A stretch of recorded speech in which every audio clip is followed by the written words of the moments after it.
ಬಾಲಕಿಯಾಗಿದ್ದ ಮಂಜುಳಾ ತನ್ನ ತಂದೆ ಶಿವಣ್ಣನಿಗೆ ಜೀವಮಾನದಲ್ಲಿ ಅತಿ ದೊಡ್ಡ ಆಧಾರವಾಗಿದ್ದಳು. ಶಿವಣ್ಣ ತನ್ನ ಊರಿನಲ್ಲಿ ಅಪರೂಪದ ಅಕ್ಕ ಮಹಾದೇವಿಯ ಕತೆಗಾರನಾಗಿ ಹೆಸರುವಾಸಿಯಾಗಿದ್ದ. ಆದರೆ ಜೀವನದಲ್ಲಿ ಬಡತನ ಎಂಬ ಛಾಯೆಯನ್ನು ಎದುರಿಸುತ್ತಿದ್ದ. ಹೆಂಡತಿಯ ಮರಣದ ನಂತರ ಮಂಜುಳಾ ಅವನಿಗೆ ಏಕೈಕ ಕಂಬವಾಗಿತ್ತು. ಮಂಜುಳಾ ಸೌಂದರ್ಯದ ಭವ್ಯತೆಯಲ್ಲ, ಆದರೆ ಹೃದಯದ ಶ್ರದ್ಧೆ ಮತ್ತು ನಿಷ್ಠೆಯಲ್ಲಿ ತನ್ನ ತಂದೆಗೆ ಬೆನ್ನೆಲುಬಾಗಿದ್ದಳು. ತಂದೆ ಮತ್ತು ಮಗಳು ಒಂದೇ ಮನೆಯೊಳಗೆ ವಾಸಿಸುತ್ತಿದ್ದರು. ಆ ಮನೆಯ ಪ್ರತಿಯೊಂದು ಗೋಡೆ, ಕೋಣೆ, ಅಂಗಳದಲ್ಲಿ ಅವರ ಬಾಂಧವ್ಯದ ಕತೆಗಳು ತುಂಬಿರುತ್ತಿದ್ದವು. ಮಂಜುಳಾ ತನ್ನ ಶಾಲಾ ದಿನಗಳಲ್ಲಿ ಅತಿ ಚುಟುಕಿಯಾಗಿದ್ದಳು. ತಂದೆ ಹೊಡೆಯುವ ಕತೆಗಳನ್ನು ತನ್ನ ಸ್ನೇಹಿತರಿಗೆ ಹೇಳಿ ಅಲ್ಲಿ ಪ್ರಭಾವವನ್ನು ಮೂಡಿಸುತ್ತಿದ್ದಳು. ಶಿವಣ್ಣನ ಪ್ರತಿ ಪ್ರಾಸಂಗಿಕ ಕತೆ ಅವಳಿಗೆ ಜೀವನವಾಯಿತು. ಬಡತನ ಎಂದರೆ ಕೇವಲ ಹಣದ ಕೊರತೆ ಮಾತ್ರವಲ್ಲ, ಅದು ಕನಸುಗಳನ್ನು ಕೊಲ್ಲಬಹುದು. ಮಂಜುಳಾ ತನ್ನ ಶಿಕ್ಷಣವನ್ನು ಮುಂದುವರಿಸಲು ಹಂಬಲಿಸಿದ್ದರೂ ಮನೆಗೆ ಬೇಕಾದ ಆದಾಯದ ಕೊರತೆಯ ಕಾರಣ ಶಾಲೆಯಿಂದ ಹೊರಬಿದ್ದಳು. ತನ್ನ ವಿದ್ಯಾಭ್ಯಾಸವನ್ನು ಅರ್ಧಕ್ಕೆ ನಿಲ್ಲಿಸಬೇಕಾಯಿತು. ಆದರೆ ತನ್ನ ತಂದೆಯ ಕನಸುಗಳಿಗೆ ಬೆಂಬಲ ನೀಡಲು ನಿರ್ಧರಿಸಿದಳು. ಶಿವಣ್ಣನಿಗೆ ಅನಾರೋಗ್ಯ ತಗುಲಿ ಮಂಜುಳಾ ಅಸ್ವಸ್ಥಗೊಂಡು ತಕ್ಷಣಕ್ಕೆ ಸ್ಥಳೀಯ ವೈದ್ಯನನ್ನು ಕರೆಸಿಕೊಂಡಳು.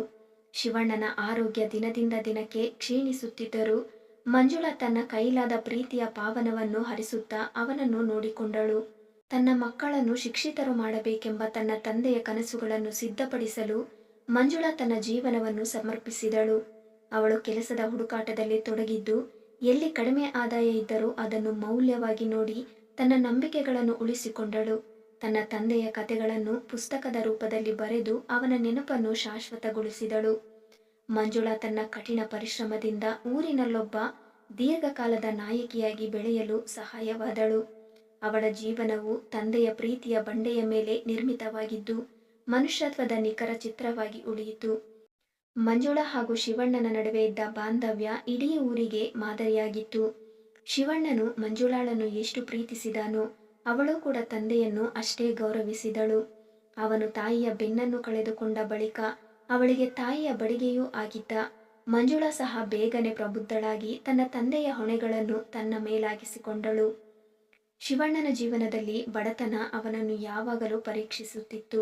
ಆದರೂ ಅವನು ಮಂಜುಳಾಳಿಗಾಗಿ ಒಂದು ಪುಸ್ತಕವನ್ನು ಬರೆದು ಅದನ್ನು ಪ್ರಕಟಿಸಬೇಕೆಂಬ ಕನಸು ಹೊಂದಿದ್ದ. ಆದರೆ ಇದಕ್ಕೆ ಬೇಕಾದ ಹಣ ಸೇರಿದಾಗಲೆಲ್ಲ ಅವನ ಜೀವನದಲ್ಲಿ ಮುಖ್ಯ ಸಮಸ್ಯೆಯಾಗಿತ್ತು. ಅದಕ್ಕೆ ಮಂಜುಳಾ ಸ್ವಲ್ಪ ಸಮಯ ಶಾಲೆಯಿಂದ ಹೊರಬಂದು ದಿನಗೂಲಿ ಕೆಲಸಗಳಿಗೆ ಕೈ ಹಾಕಲು ನಿಂತಳು. ಶಿವಣ್ಣನು ತನ್ನ ಕಾವ್ಯಗಳ ಮೂಲಕ ಪ್ರಪಂಚವನ್ನು ಬದಲಾಯಿಸಲು ಪ್ರಯತ್ನಿಸುತ್ತಿದ್ದ. ಮಂಜುಳಾ ತನ್ನ ತಂದೆ ಬರೆದ ಪ್ರತಿ ಸಾಲುಗಳನ್ನು ಬರೆದಿಟ್ಟಿದ್ದು, ಅವನ ಕನಸುಗಳನ್ನು ಪ್ರಜ್ವಲಿತವಾಗಿಟ್ಟಿದ್ದು, ಅವನ ಕವಿತೆಗಳೊಂದಿಗೆ ತಾನು ಬೆಳೆದಷ್ಟು ಅವಳ ನಂಬಿಕೆಗಳು ಅವಳನ್ನು ಹೆಚ್ಚು ಬಲಿಷ್ಠವನ್ನಾಗಿ ಮಾಡಿದ್ದವು. ಕಾಲ ಬದಲಾಗುತ್ತಿದ್ದಂತೆ ಶಿವಣ್ಣನ ಆರೋಗ್ಯ ಹದಗೆಡತೊಡಗಿತು. ಪ್ರಾರಂಭದಲ್ಲಿ ಸಣ್ಣ ಸಮಸ್ಯೆಗಳಂತೆ ಕಾಣಿಸಿದ್ದರೂ ಅವು ಗಂಭೀರವಾದವು. ವೈದ್ಯಕೀಯ ಚಿಕಿತ್ಸೆಗೆ ಬೇಕಾದ ಹಣದ ಕೊರತೆಯಿಂದ ಮಂಜುಳಾ ತೀವ್ರ ನಿರ್ಧಾರಗಳನ್ನು ತೆಗೆದುಕೊಳ್ಳಬೇಕಾಯಿತು. ಅವಳು ಆಭರಣಗಳನ್ನು ಮಾರಲು ನಿರ್ಧರಿಸಿದ ಕ್ಷಣ ಅವಳ ತ್ಯಾಗದ ಗಾತ್ರವನ್ನು ಪ್ರತಿಬಿಂಬಿಸಿತು. ಅವನ ಕೊನೆಯ ದಿನಗಳಲ್ಲಿ ಮಂಜುಳಾ ತನ್ನ ಕೆಲಸವನ್ನು ಬಿಟ್ಟು ಅವನೊಂದಿಗೆ ಸಮಯ ಕಳೆಯಲು ಬಂದಳು. ನೀನು ನನ್ನ ಕನಸುಗಳಿಗೆ ಜೀವ ಎಂದು ಶಿವಣ್ಣ ಹೇಳಿದನು. ಅವನ ಕಣ್ಣುಗಳಲ್ಲಿ ಹಾಸುಹೊರೆಯ ಪವಿತ್ರತೆಯೊಡನೆ ಆಗಸ್ಟ್ ತಿಂಗಳ ಒಂದು ಸಂಜೆ ಶಿವಣ್ಣ ತನ್ನ ಕೊನೆಯ ಉಸಿರು ತೆಗೆದುಕೊಂಡ. ಮಂಜುಳಾ ನಿಟ್ಟುಸಿರಿಲ್ಲದಂತಾಗಿ ಬಿದ್ದು ಬಿಕ್ಕಿ ಅತ್ತಳು. ತಂದೆಯನ್ನು ಕಳೆದುಕೊಂಡರೂ ಅವಳ ಒಳಗಿದ್ದ ಪ್ರೀತಿ, ನಿರ್ಧಾರ ಶಕ್ತಿ ಮತ್ತು ತಂದೆ ಬಿಟ್ಟಿದ್ದ ಅವಳ ಕನಸುಗಳು ಅವಳನ್ನು ಮುಂದುವರಿಸಿದವು. ಮಂಜುಳಾ ತನ್ನ ತಂದೆಯ ಕವಿತೆಗಳ ಕೈಪಿಡಿಯನ್ನು ಒಂದು ಪುಸ್ತಕವಾಗಿ ಪ್ರಕಟಿಸಬೇಕೆಂದು ನಿರ್ಧರಿಸಿದಳು. ಬಡತನ, ಅವಮಾನ ಮತ್ತು ಸಮಾಜದ ಅವಗಣನೆ ಅವಳನ್ನು ನಿಲ್ಲಿಸಲು ಸಾಧ್ಯವಾಗಲಿಲ್ಲ. ಅವಳು ತನ್ನ ಹಠದ ನೆರವಿನಿಂದ ಬೆಂಬಲ ಪಡೆದು ತನ್ನ ಪುಸ್ತಕವನ್ನು ಪ್ರಕಟಿಸುವಲ್ಲಿ ಯಶಸ್ವಿಯಾಗಿದ್ದಳು. ತಂದೆಯ ಕನಸು ಎಂಬ ಹೆಸರಿನ ಪುಸ್ತಕವು ಪೂರ್ಣತೆಯಾಗಿ ಮುದ್ರಿತವಾಯಿತು.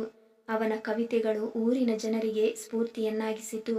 ನಮ್ಮ ಮಕ್ಕಳ ವಿದ್ಯಾಭ್ಯಾಸವು ನಮ್ಮ ಭವಿಷ್ಯದ ಬೆಳಕು ಎಂಬ ಸಂದೇಶವನ್ನು ತೀರಾ ಮುಕ್ತವಾಗಿ ಚರ್ಚೆ ಮಾಡಲು ಈ ಕವಿತೆಗಳು ಪ್ರೇರಣೆ ನೀಡಿದವು. ಮಂಜುಳಾ ತನ್ನ ತಂದೆಯ ಕನಸುಗಳನ್ನು ನಿಜಪಡಿಸಿತು. ಅವಳು ತಾನು ತಾಯಿಯೂ ತಂದೆಯೂ ಆದ ಪಾತ್ರಗಳನ್ನು ತನ್ನ ಜೀವನದಲ್ಲಿ ಯಶಸ್ವಿಯಾಗಿ ನಿರ್ವಹಿಸಿದಳು. ಊರಿನಲ್ಲಿ ಇವಳ ಸಾಧನೆಯು ಪ್ರೇರಣೆಯಾಗಿತ್ತು. ಈ ಕಥೆಯ ಅಂತರಂಗದಲ್ಲಿ ಪ್ರತಿಯೊಬ್ಬರೂ ತಾವೂ ಸಹ ಬಡತನ, ಬಿಕ್ಕಟ್ಟಿನಿಂದ ಗೆಲ್ಲಬಹುದೆಂಬ ನಂಬಿಕೆಯನ್ನು ಪಡೆಯುತ್ತದೆ. ಮಂಜುಳಾ ತನ್ನ ಬದುಕು ಬದಲಾಯಿಸಿದ ಕಥೆ ಇಂದು ಲಕ್ಷಾಂತರ ಜನರಿಗೆ ಜೀವಮಾನದ ಪಾಠವಾಗಿ ಉಳಿಯಿತು. ತಂದೆ ಮಗಳ ಸಂಬಂಧವನ್ನು ಈ ಕಹಾನಿ ಅಮೂಲ್ಯವಾಗಿಸಿ ಬಾಳಿನಲ್ಲಿ ಪ್ರೀತಿಯ ಮಹತ್ವವನ್ನು ಎತ್ತಿ ಹಿಡಿಯುತ್ತದೆ. ಈ ವಿಡಿಯೋ ನಿಮಗೆ ಇಷ್ಟವಾದಲ್ಲಿ ದಯವಿಟ್ಟು ಒಂದು ಲೈಕ್ ಕೊಟ್ಟು ಹಾಗೆ ಸಬ್ಸ್ಕ್ರೈಬ್ ಮಾಡಿಕೊಳ್ಳಿ. ಧನ್ಯವಾದಗಳು.